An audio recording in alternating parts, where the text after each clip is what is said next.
Hello and welcome to the Paddock and the Pavilion with Stephen Wallace. In each show, Stephen will interview someone connected to the world of horse racing or cricket. The men's Ashes are nearly here. Battle is due to commence between England and Australia, the world's oldest cricketing rivals, later this week at Edgbaston on June the 16th.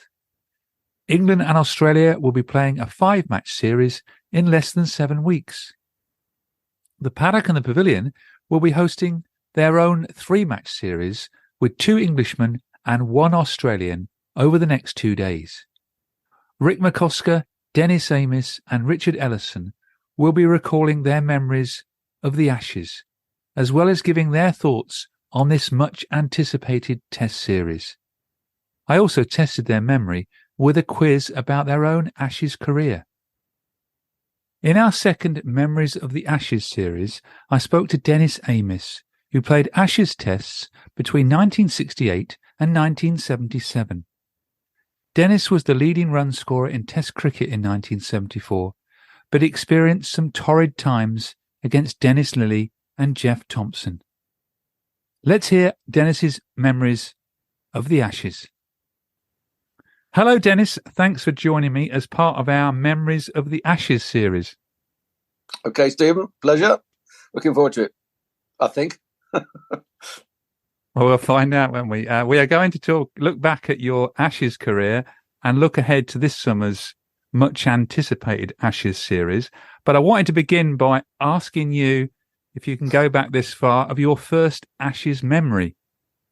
First Ashes memory. I think that would be on television in the 50s, and Compton was playing, and I think they won at the Oval. And I'd taken an interest in the series, watched 1 or 2 Test matches, but the one that remains in my mind is the Compo knock, where, was it 53 or something like that? Yeah, 53, yeah. Yeah, where he took England through, and they won the Test, and therefore they won the series, I think.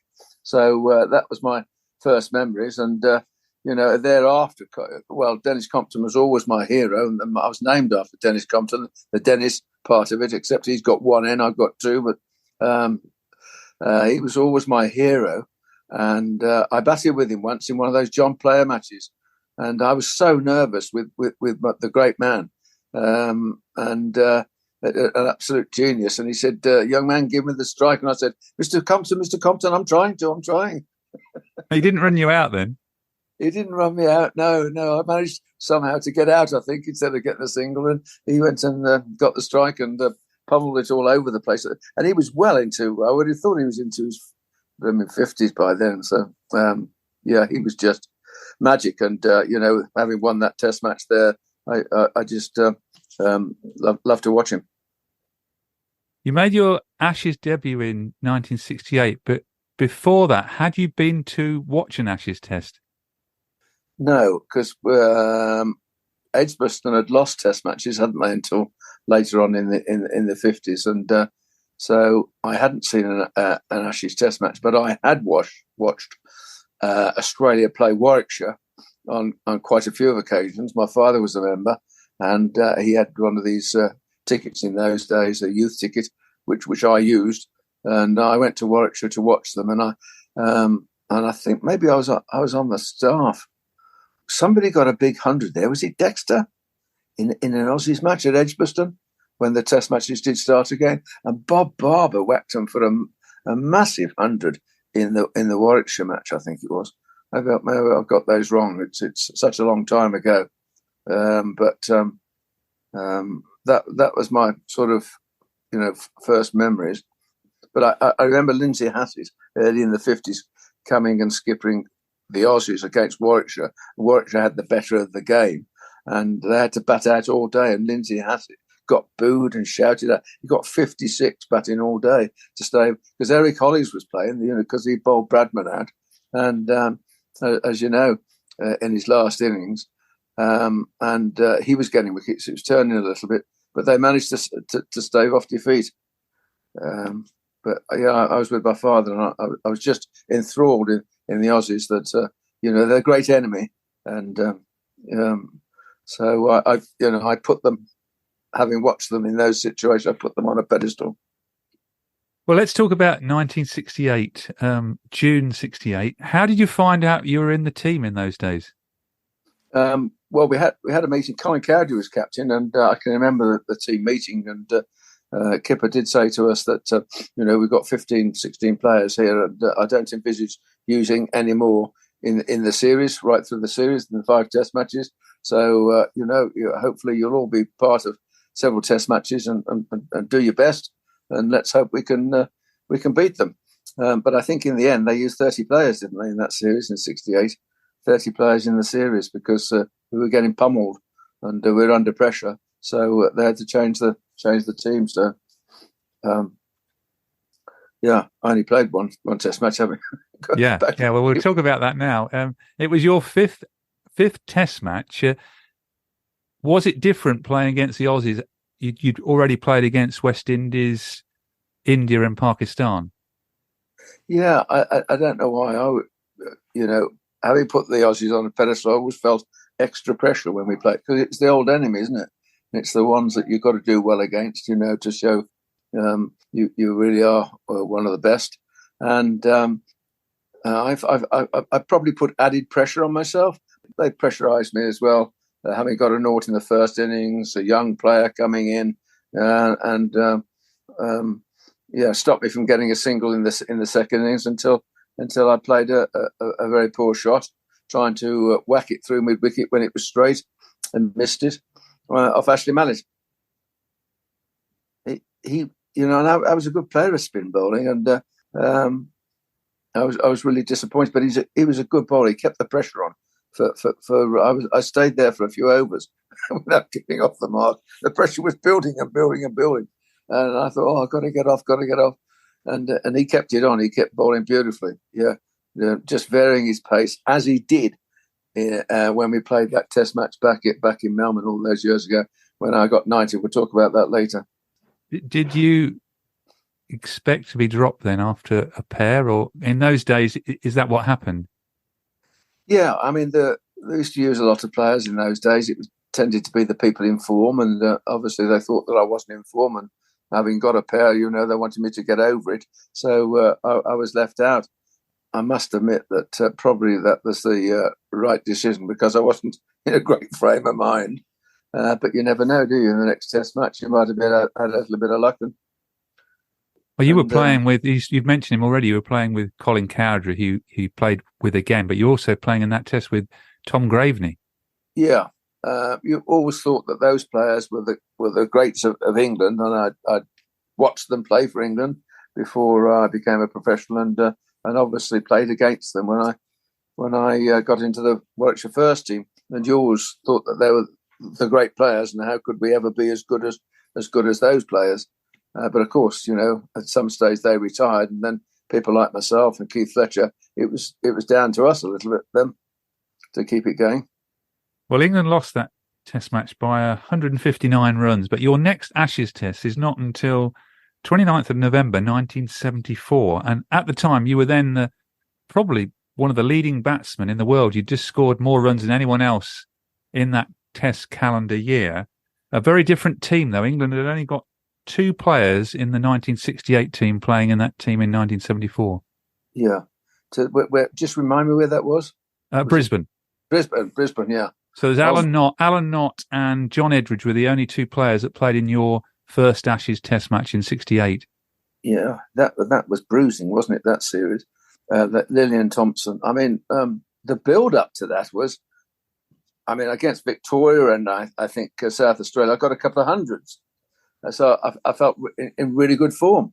And then we went to Brisbane and we played Queensland in the match prior to the Test match. And it had rained there a lot. And the wicket was quite not easy, a bit up and down, and the water got on it. And that was that sort of, having got myself into a good frame of mind and playing really, really well. Suddenly we were up against it, and the bowlers, the Queensland bowlers, did well against us.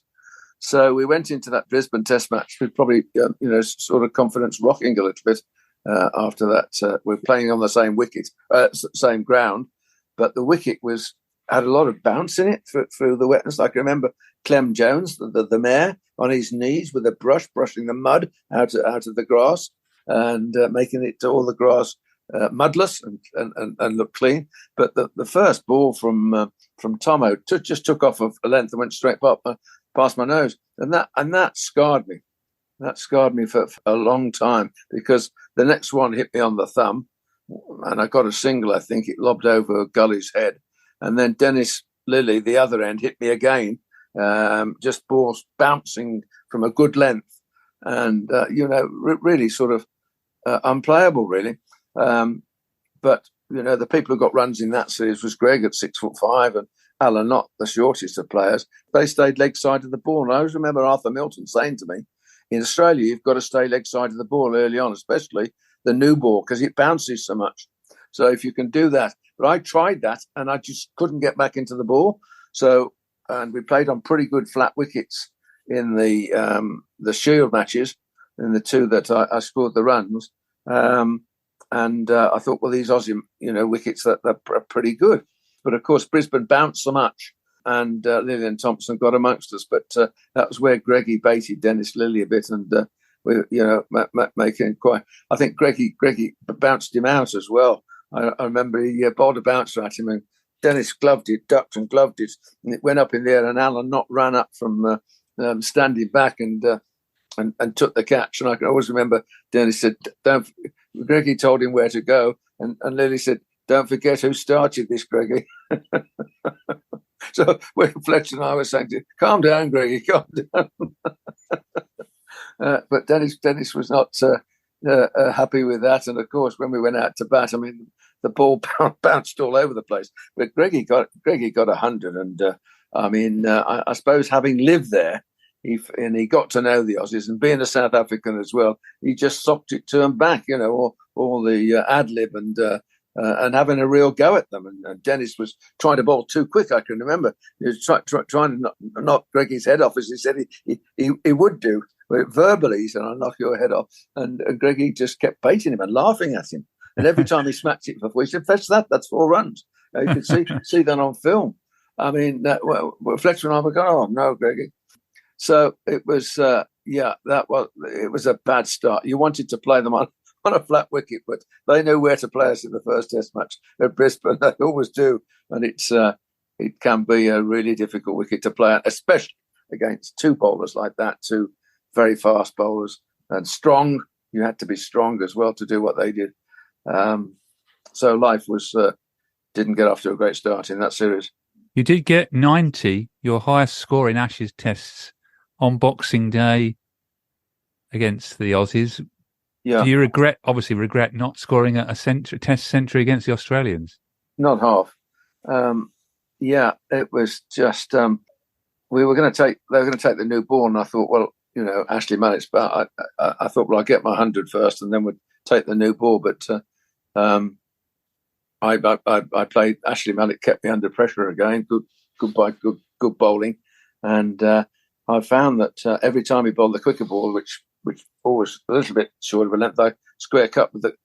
It kept going for 1 instead of going for 4. They got somebody out there on the offside and just getting 1, and they were coming very slowly towards 100. And I just got a bit uptight and played a rash shot, stupid shot that you never ever forget, because I just needed that 100 against the Aussies. That was the best position I was ever in to do it, and should have done it.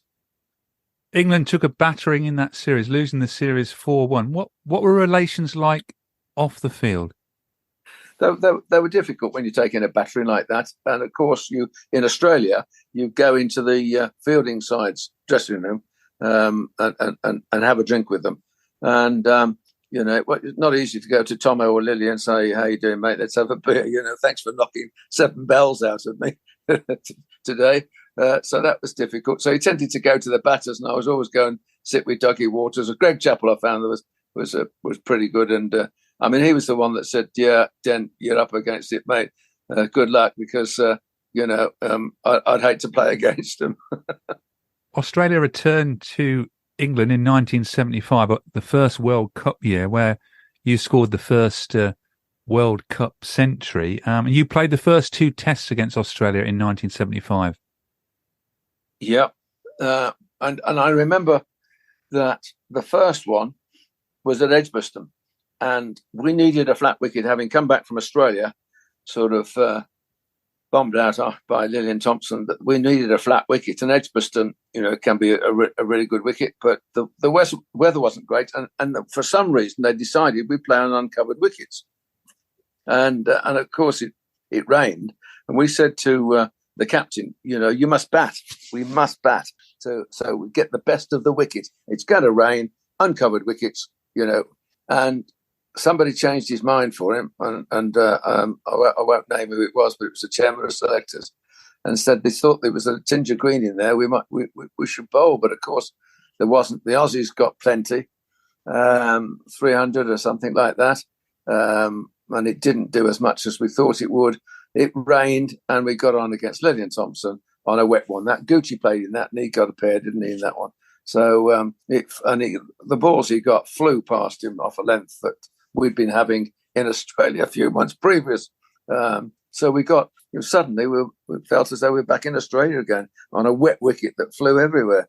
And of course, one or two of us got his as well. Oh my gosh, it was just, and had we have batted first, we'd have, they weren't going to get the bounce out of an Edgbaston wicket like they get out of an Australian wicket. And on a better paced wicket, that first innings, because if you had to, if Tanger Green, you had to pitch it up to seam it, and they aren't pitch up bowlers. They tend to bowl back of a length and get the bounce. They're strong. So that was an awful start. And where did I play? We lost by an innings, and then the next test you're playing at Lords with Tony Gregg's first game as captain. Yeah, and I can't remember how I got. I think I nicked a couple both innings, didn't I? I was a bit down after that Edgbaston Test match. You should pick yourself up, but I wasn't at my best at that stage, and I played some not very good shots. And had you mentioned it before, the 74-75 series in Australia had left its mark on yourself and several other players. Yeah, absolutely. Yeah. And I think that Brisbane Test match did it for us. Yeah. But anyway, I mean, Greggy and Notty, the long and short of it, got runs, and they stayed leg side of the ball. It's interesting that Steve Smith now is going back and across, and in Australia, you think, all the blokes do, especially the openers, Redpath, he leaves it, and stays leg side of the ball. I don't know how they get back into it. I always wanted to talk to Ian Redpath about it, because he played, those West Indian fast bowlers out in Australia with the bounce as well as anybody. You came back to play your last two Ashes tests in 1977 after a very successful for you tour of India and your double century at the Oval against the West Indies. You also played the centenary test against the Australians in March 77, where you scored 64. Yeah, and I was disappointed getting out then as well. Greg Chappell's also, he got me LBW. I fell over a little bit instead of going up the ball, and I don't know why, but I got a bit tired of something in the heat. But I got LBW, and I should have gone and got 100 again, because it was such a good wicket, and we got so close to them that Greggy, I think, got runs again. It's Derek Randall with scored 174. Yeah, of course he did. Yeah, he played so well, and I was at the other end for part of that. I shouldn't forget that, because that was one of the greatest Test match innings. He played magnificently. Not an Ashes Test, but there must have been a great sense of history in that game. Absolutely, yeah, and all the old players came out, didn't they, to watch? And I remember having a drink with Ted Dexter one of the evenings, and he said, "Yeah, don't worry about it. Get out and smash them." He said, "Get out and hit them." I think that the signs of Brisbane 74, 75 was still upon me. Well, you played 2 tests in the summer of 1977 in England against the Australians. The first test was drawn. The second match, which was again at Old Trafford, so you began your Ashes career at Old Trafford and ended at Old Trafford. You finished 28 not out, and England won by 9 wickets. Did you expect to get dropped? I can't. So we played the first test match at Edgbaston, didn't we? The first test was drawn. Yeah. Yeah. I think that was at Lord's, the first test. Definitely the Jubilee test. Okay. Yeah. And then we went to Old Trafford. Yeah. Yeah. Well, they obviously thought that I wasn't playing that well, and I suppose my track record against Australia counted against me. I think, didn't they bring Boycott back? This is when Boycott came back in for the test at Trent Bridge. Yeah. And they fancied Boyks, I think, and Randall was got in the side then, hadn't he? That's right. Yeah. So bringing Boyks back, and I don't think that I'd probably played as confident as I should do in that 28, and I think they thought that Australia got the sign over me, so Boyks came back. We spoke off air, but how do you reflect on your Ashes career? It's so different to your Test averages against, I'll read them out: India 41, New Zealand 86, West Indies 70, Pakistan 55. Yeah, and it was awful, wasn't it? I mean, we came up against some great fast bowlers, but I think the way I played against Australia, and having got off to a bad start against them, bagging a pair, I think that anybody could have rolled me over. I think so. Yeah, I was really disappointed, and it's one regret in my career that I didn't do well against Australia. I'd like to have had a period where I should have played well and got 1 or 2 hundreds, and therefore balanced the books a bit. But I didn't, and it's always been a regret of mine. And I felt so much pressure every time I played against them, having started badly against them. Well, you averaged 15 against Australia, but in those 11 Test matches, you played under 5 different captains: Colin Crowdry, Mike Dennis, John Edridge for one game, Tony Gregg, and Mike Brearley. Yeah, changing times, I suppose. That Kipper was coming towards the end of his career, I suppose, so that there were changes there. I don't know what to say there. Some very different characters, though. Those 5 captains. Yes, absolutely.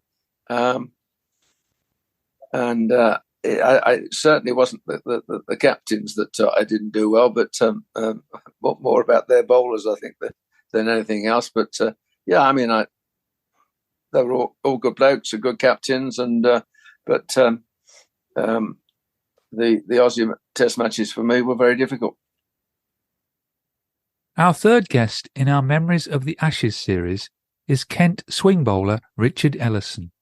In this clip, Richard remembers the ball which dismissed Aussie skipper Alan Border at Edgbaston in 1985. The night when Richard ripped through their top order with a spell of 5 overs, 3 maidens, 4 wickets for 2 runs. The ball I got Border out with, I was trying to go across him and keep going across him, but it actually kept going, went across him and then just held its line and nipped back and clipped the off stump. And that was the key wicket, because he was a fantastic batsman, very resilient, tough to get out, and a great leader of that side. So that was the key wicket, I believe. Remember, you can follow the Paddock and the Pavilion on Twitter, Facebook and Instagram at the Pad and Pav. Well, talking about difficult, before I start talking to you about the much anticipated 2023 series, I'm going to ask you some questions about your Ashes Test matches here. So you've got 6 questions. See, test your memory here. So your first question: in your first Ashes Test in 1968, who opened the Australian bowling with Graham Mackenzie? I've double-checked all these, so they're all right. Blimey, that's a difficult one, because I wasn't there long enough to find out. Alan Connolly? No, it's Neil Hawke. He's always remembered for being that 300th wicket for Fred Truman. Oh, right. Okay. Yeah. Yeah. Right. So that's the first one. Right. The second one, we're going to go to Brisbane 74. And I would never have known the answer myself until I looked this up. Yeah. So it's the Brisbane 74 test. England lost by 166 runs. But who top scored for England in our second innings? We were all out for 166. Notty? No. I don't know how many Alan Knott got, but you were third highest scorer with 25. Mike Dennis got 27, and it is a tough answer. This one is, and the top scorer was Derek Underwood with 30. Oh my gosh! That was a tough question. I bet he remembers every one of those. Right. The next question. We've got an Australian this time. Who scored 80 on his Test debut for Australia in the fourth Test at Sydney in 1975? McCosker, yeah. I'm glad he got that one right, as he was our previous guest on the programme. Yeah. Next question. Who made his Test debut for England in the 1975 Lord's Test? That's Tony Gregg's first game as captain. Bob Woolmer, yeah. Before anyone corrects the quizmaster, Northamptonshire's David Steele also made his debut for England in the 1975 Lord's Test and went on to score 365 runs during his 3 matches that summer. And your last question, you're not in a black chair though. In your last Ashes Test, who opened England's bowling? My last Ashes Test. So that was 1977. 77, and that was at Old Trafford, wasn't it? Old Trafford, yeah. Oh gosh, I think Snow had gone by then, hadn't he? Peter Lever, somebody like that. Well, you got the right surname, but not the right. So it's Peter. So it's John Lever. Right, John Lever. John Lever. And the other bowler, you should get the other bowler. Why? That's Bob Willis, the other one. Oh, you didn't right. get Bob. I didn't realise Bob played. Yeah. Anyway, so let's talk about the look ahead to this summer's action. How much are you looking forward to the Ashes this summer? Well, we've got the first Test match at Edgbaston, haven't we? So that's really exciting. I think the way England played during the winter and all this baseball that they played and the talk about it, I think that's really good, and I like the way they play. And if you can do it, yeah, that's great. They came unstuck in the one Test match where they tried to do it and they got bowled out. In the next Test match, they got a similar situation. I think Stokes and Folkes played through it and then went for it afterwards, which was brilliant. So they obviously learned from the previous Test match that you can't do it all the time when maybe blokes are bowling really, really well and life is difficult as a batter. So I just worried about the fast bowlers, and I suppose everybody else is, isn't it, at the moment, that we're not going to maybe have the firepower. It's always, I know in this country, Anderson and Broad, if it's doing anything, will make life difficult for the Aussies. They're not used to playing that length that our bowlers bowl, and if it's doing anything, they do struggle. So I don't know. Up until the news lately of the fast bowlers being unfit at the moment, I sort of backed England a bit, because if you can keep those Aussies out in the field a little bit, they are in the twilight of their career. They're fast bowlers, aren't they? So and I know that we've got Broad and Anderson. Whether they would, I doubted if they would play together, would they? I would have thought that one at a time, keep them in cotton wool and bring them out one at a time. I would have thought. So Robinson sounds better news. I mean, he gets a bit of bounce. I don't know. Smith hasn't been getting Test match runs like he used to, but he's sort of in the twilight of his career, but still a very good player, obviously. I just fancied us a little bit, but Archer's not fit. Wood, if he's bowling well, he's a handful. He's got really, really good pace. And Chris Woakes, do you think he's still a good bowler in English conditions? Yes, he is. Yeah, if it's doing a bit, yeah. Woakes is a handful. So I don't know. I fancy us a bit, but depends, how fitness goes and everything. But yeah, I'd say I'd fancy us. We've got the edge, especially as it's on home territory, and if we can have Anderson or Broad, one of them, fit for all those Test matches, I think that they can still bowl. They're brilliant how they've kept going, and as long as they can keep their fitness, that they'll still make it talk when there's something that in the atmosphere or in the wicket, making life very difficult.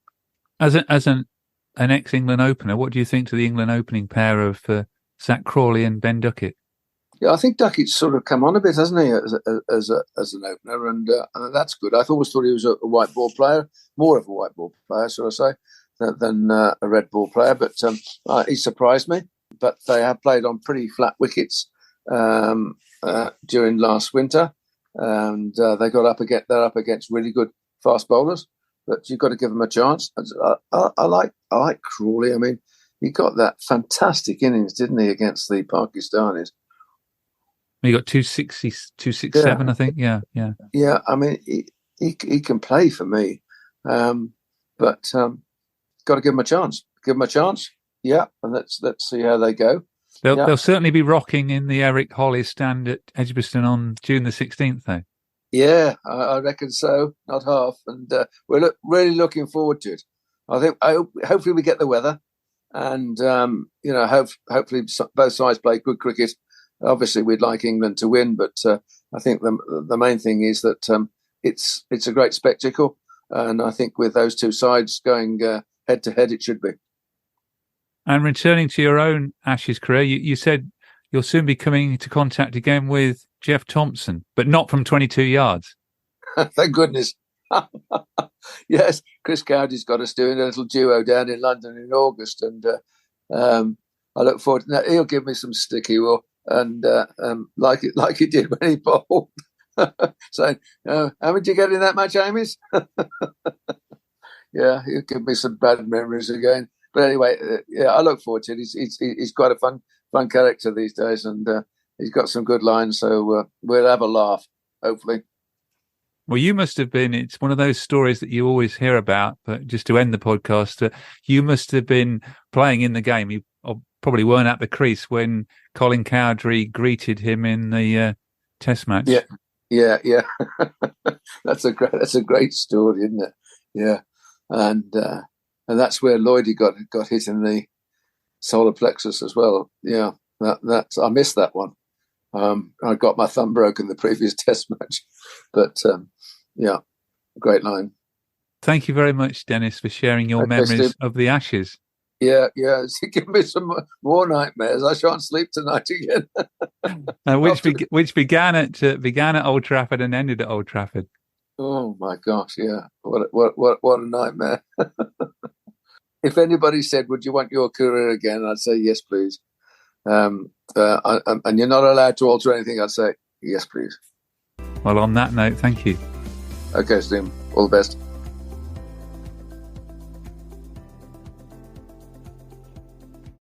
Sports Social Podcast Network.